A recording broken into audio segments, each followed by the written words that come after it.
Odd શહેરની સરદાર પટેલ વિનય મંદિર હાઈસ્કૂલમાં ધોરણ 12ના પરીક્ષાર્થીઓનું સ્વાગત તારીખ 27 ફેબ્રુઆરી 25ના દિવસે ધોરણ 10 તથા 12ની પરીક્ષા શરૂ થઈ હોવાથી વિદ્યાર્થીઓને તિલક અને ફૂલ આપી કેન્દ્ર પર પ્રવેશ અપાયો. ગુજરાતમાં કુલ 14 લાખથી વધુ વિદ્યાર્થીઓ બોર્ડની પરીક્ષા આપશે.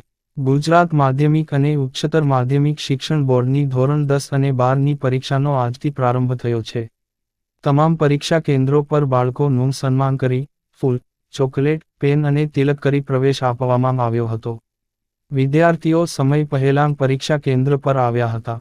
ઓડ શહેરની સરદાર પટેલ વિનય મંદિર હાઈસ્કૂલમાં બાળકો ભયમુક્ત થઈ, કોઈ પણ જાતના માનસિક તણાવ વિના ગભરાયા વિના શાંત ચિત્તે પરીક્ષા આપી શકે તેવી સંપૂર્ણ વ્યવસ્થા કરવામાં આવી છે.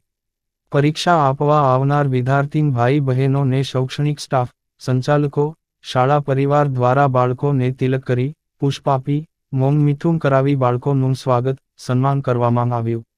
દરેક પરીક્ષાર્થીને પરીક્ષાની શુભેચ્છા પાઠવવામાં આવી. Reporter Dilipbhai S. Patel, Od, Anand. GPK news.